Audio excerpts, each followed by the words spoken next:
عزت وی انسان چې زما د نعمتو شکر ادا کوي زه به هغه له نور نعمتونه ورکوم او چې کوم سړی زما د نعمتو ناشکري کوي هغه نه به زه نعمتونه اخلم. حضرت موسی علیه السلام په زمانه کې یو کس سره ډېر نعمتونه وو. حضرت موسی علیه السلام روان و ورته ای موسی کوم ځای ته روان یې؟ وی الله رب العزت له روان یم. وی الله ته ووایه ستا د نعمتو شکر نسم ادا کولی، تا نسم راضي کولی. الله رب العزت وایي ما زه نعمتونه واخله. چې الله رب العزت موسی علیه السلام الله رب العزت ووایي، الله رب العزت هغه ته وایي چې ورته وایي زما ناشکري وکړه زه به له تا زه نعمتونه واخلم. هغه چې راغله موسی علیه السلام ورته ویل، هغه ورته ویل زه هېڅکله هم شکر ناشکري نه کوم. نور شکر یې ادا کړو، الله پاک نور نعمتونه ورکړي. الله رب العزت وایي انسان ته په هر حال کې په هر ګړۍ کې زما شکر ادا کړه. ځواني دی په ځوانۍ کې زما شکر ادا کړه. پهله په انسانیت باندې شکر ادا کړه چې دومره مخلوق دی الله رب العزت موږ تاسو انسانان ته نه جوړ کړو. پهله د شکر د انسانیت ادا کول دی چې الله دومره مخلوق دی، 18,000 مخلوق دی، تا په دې کې زه انسان پیدا کړم، د انسانیت شکر.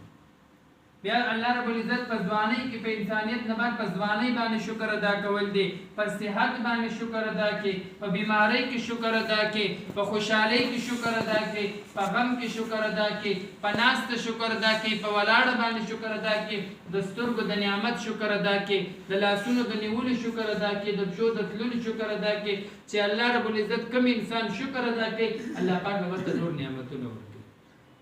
او چې کم سړی ناشکري کوي د هغه نه الله رب العزت نعمتونه علي، د هغه نه الله رب العزت د تکبر او د کبر الله رب العزت ته ناخوښه دی. هغه نه بیا الله پاک چې کم سړی شکر نه ادا کوي هغه کې تکبر یا غرور وي هغه الله پاک وایي. موږ تاسو ګورو کچا مکانونه وي چې کله مالک پکې نه وي د پیرې شان دي دا راسي کور پکې جوړ کړي. چې کله کور جوړ کې بیا دا ډېر فخر کوي چې زما کور ډېر طاقت دی عوام هوای نشي. بیا چې کله مالک هغه مکان ته راسي یو جاړو راوالي د هغه کور ختم کړي. نو داسې ما دا موږ ځکه د نعمتو شکر نه ادا کوو ته کبر وي. په هر حال کې په هر غړۍ کې الله وایي زما شکر ادا کوه. الله وی چې کوم سړی زما شکر ادا کوي هغه له به زه د خوشحالۍ زندګي ورکوم، هغه له به نعمتونه ورکوم، د هغه زړه به غني کوم. او چې کوم سړی ناشکري کوي هغه نه به زه نعمتونه اخلم. الله رب العزت انسان دپاره څومره نعمتونه کړي دي، څومره فضل یې پرې کړی دی، څومره نعمتونه یې ورکړي دي. ځکه الله رب العزت انسان دپاره غوړولې ده، اسمان الله رب العزت انسان دپاره ودرولې دی. په ځمکه کې څومره نعمتونه دي الله پاک انسان له ورکړي دي چې انسان صرف د سر د ویښتانو د پښو نخانو پورې چې الله رب العزت انسان ته وایي چې د دې دغه به ماته راکوي بدله هم انسان نشي ورکولی.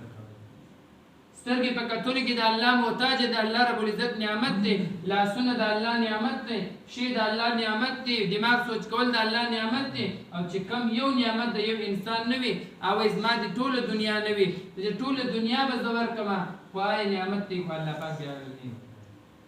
نو هر حال کې د الله رب العزت شکر ادا کول دی. په ناسته کې الله یادول، په ولاړه کې الله یادول، په روانه کې الله یادول، په ملاسته کې الله یادول، په خوشحالۍ کې الله یادول، په غم کې الله یادول، په ځوانۍ کې الله یادول، په بیمارۍ کې هر ټیم الله رب العزت یادول.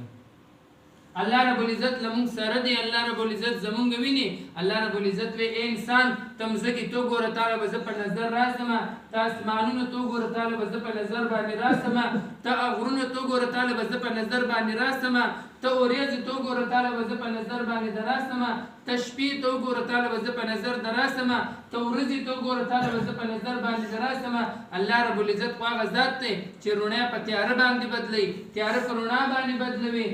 موسمونه بدلوي. الله رب العزت چاله اولاد ورکوي چاله نه ورکوي. الله رب العزت هغه ذات دی کله وریځ راولي کله باران وري کله باران نوري هر ځای کې الله. اوس د الله رب العزت ما ته ومنو مونږ الله منو خو د الله رب العزت نه منو. د الله رب العزت وحدانیت، د الله رب العزت طاقت، د الله رب العزت محبت، د الله رب العزت مینه، د الله رب العزت سره خلوص دا زما ستا زړه ته راشي.